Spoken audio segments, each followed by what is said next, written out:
I would absolutely go crazy if we suddenly said, okay, you can have a gun. Man, you better be sure you know how to use one, because like this idea that any fool could walk down to the corner store and go, hey, that's pretty, I'll take that, would make me insane. But the other thing is, if you wake up, although those little pearl handle things kind of are intriguing, if you wake up in the middle of the night, because pink one. Oh, great, really cute. If you wake up in the middle. I don't have one like that. I feel compelled to tell you that. Oh, good. I feel much better now if I break into your house. But if I break into your house and you hear this, it's one thing when it is somebody breaking in your house. What if it's your kid? Right? Yeah, then what? Well, just like, gosh, I wish I had a really good analogy. The only thing I can think of as a mother is driving my kids around in the car. You know what? You do certain things to keep your children safe. And if you believe that you are a, absolute frigging idiot, that you're not going to, if you have a gun in your hand and you think you've got a kid walking, there's even a potential that you have a kid walking around in your house that's your own, and you're pulling the trigger, I mean, that's nuts. And I guess what I would say again is, yes, it does occasionally happen. Accidents always happen. Somebody will back over their child. I mean, accidents do happen, but they're rare. They're very rare. Did you have to take any kind of course? Did you have to? Are you proficient? I'm going to assume you're proficient, but do you have to? Yeah, here in Texas, now that we have concealed carry, we have a course and we have to show proficiency. And frankly, I'm mixed on that. And I can tell you the course deals more with when deadly force is legal. That's what the course is mostly. Is legal? Is there a time deadly force is illegal? Oh, well, certainly, and again, you would think that people would be able to figure it out, but I guess the legislators kind of set it up to make sure that even the idiots could figure out when it's legal and when it's not. Like, if you're just mad at somebody, it's not okay to shoot them. Little things like that. And does that happen often? Because that will be the other question, right? I get into a word battle in the middle of the freeway because I think you're an idiot the way you drive, and somebody gets out. Like it has happened, right? You hear of a guy follows you because you cut him off, and they get right down to the nitty gritty, and somebody punches your lights out. Well, it's a whole different thing if they punch your lights out with a gun. Yeah, and again, it happens so rarely that it does make the news. I will tell you this, the gentleman, my friend that's the senator that actually passed the bill here in Texas, he got, about a year and a half after he passed the bill, he got a letter from two bigwigs that had come and testified against it. And they were talking about the sort of thing that you're talking about. And these two bigwigs, one was a prosecuting attorney and a DA for one of the big counties, and one was the sheriff. And they wrote him a letter and said, you know what? There's egg on our face because you were right. We have seen zero problems with this, and in fact, it turns out that people with concealed carry have helped police officers on numerous occasions. So, does it happen occasionally? Yeah. And you can, you get on the internet right now and you can find where an accident has happened.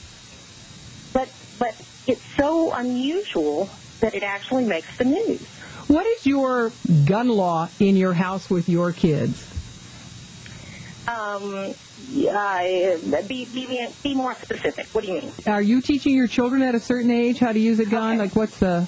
Okay, yes. All right. I'll walk you through it real quickly. My kids, when they were very small, that's when, as a parent, you have to make certain decisions and you have to make certain trade-offs.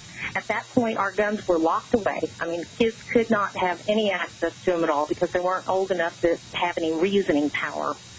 Once they hit about the age of 5 and 6, 5 and 7, right in there, we used a program that the NRA puts out called the Eddie Eagle program. Do y'all have the crime dog, McGruff? Yeah. McGruff, the crime dog? Oh, McGruff, I've heard of, yeah. Okay. Well, it's like that. It's called the Eddie Eagle program, and it drills the kids. A lot of the school systems have it, and it drills the kids that age about if you see a gun, stop, don't touch, leave the area, tell an adult. And they have this little sing-songy thing that they do. Okay, so they drill that in the kids because you know what? Even if you don't have guns in your house, sooner or later your kid's going to go to another kid's house, and there's going to be a gun in the house. So that's where those accidents happen. So they're drilled with this: stop, don't touch, leave the area, tell an adult.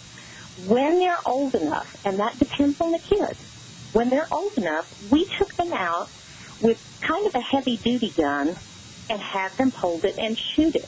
And you shoot it at a watermelon or a milk jug or something so that they see the damage it does, and it usually scares the snot out of them. You know? Mm-hmm. They don't like the sound. They don't like the feel of the recoil in their hand. Okay, and then as they get older, my kids are now almost 14 and 11, and now they're actually learning to shoot and the you know, all of the rules and regulations with actually handling a firearm. So there was kind of a progression, I guess is what I'm trying to get at. All right, let's take some calls. I know there are people who rather not hear me. 496-0063. Bill, good evening. Hi, Leslie. How's it going? Pretty good. That's good. So hopefully we managed to sway you a little bit. I'm still on the side. You know I have to send you a book now, Leslie. You realize that. Because I'm on the side. I definitely would. Further to your discussion on Virginia Tech, the school council there actually had passed a resolution shortly before those shootings, I believe in January, and the shootings were in March. Yeah. Banning firearms on the school. Before that, Virginia does conceal carry, and students were allowed to carry pistols there. So basically disarmed anybody that could have stopped the shooting. I think 3 to 5 years previous, at a school down the road, 2 students at that school stopped the same sort of a situation with their legally owned firearms. Really? Yeah. Oh, that's absolutely correct. Yeah, it was at a law school. I can't think of the law school, but, yep, you're right. You're right. Wow. And, in fact, there were a couple other situations like that where there was a shooting in Pearl, Mississippi, where 8 kids were killed, but the vice principal, who, by the way, was a stud. I mean, he's like, if you were a director and you were going to cast somebody in the role of hero, you would take this guy. He's like an ex-Marine, and he's good-looking, and, you know, he had a gun illegally out in his car, and he stopped the shooting. God knows how many more children would have been killed, and everybody just kind of fluffed over that.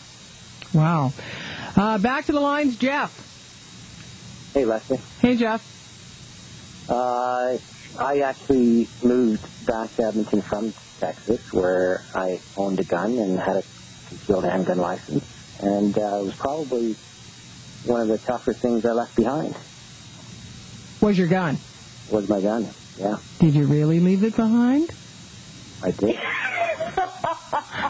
I always check, you know. But there are a couple things that I'd like to mention. One is that to say that there aren't road rage shootings is absolutely false. There are road rage shootings in Texas. It happens. Does it happen? Not with concealed carry permits. No, sir. No, that's absolutely false. Absolutely. You can look it up on the Texas Department of Public Safety website, and no, sir. There was one shooting that happened that the guy was no billed because they found he was justified. There was a small fender bender accident, and some big guy got out and started to beat the snot out of him and actually detached his retina. And this gentleman pulled out a gun and shot the assaulter, and he was no billed, and that was the end of it. Yeah, I'm not going to say it happens with regularity, but it does happen. The other thing that, I think Texas does take things a little bit far. Now, I've been gone for 5 years, so I don't know if it's changed or not, but you can, a shootable offense includes somebody spray painting graffiti on your garage door. That's a shootable offense in Texas. So there are some things. Well, go ahead. There are some things that go a little bit far in Texas than where we'd go here. Although in the good old days they used to call spray painting a buckshot in the behind kind of defense, I'm sure. But it's very easy for any of your listeners to go to the Texas Department of Safety website, and they have a list of all of the people that have lost their concealed carry permits due to problems. I'll put it that way. Whether it was just letting the gun fall out in a bad place or whether they actually did something wrong with it. And they're very few and far between. Oh, all right. Actually, most people lose them because they quit paying their child support. Mark, go ahead. Hi. That's funny. Or student loans. Or student loans. You could lose them for not paying your student loans either. Perfect. I don't know how well that would work in this country, given the especially the political correctness. As a former police officer in Toronto, we had to have a clipboard just for drawing our service weapon. And I don't think it would go very well over here because the officers would have to constantly have their weapons out every time they pulled someone over. And Why do you think that? Because of the safety of their own, if everyone's carrying. Well, I will tell you this. That was actually I kind of planted that question for you because that was actually a discussion that was had during some of the legislative hearings. We had a couple of police chiefs get up and say, "Well, God, my poor officers, how are they going to know? And they're going to have to treat every traffic stop as if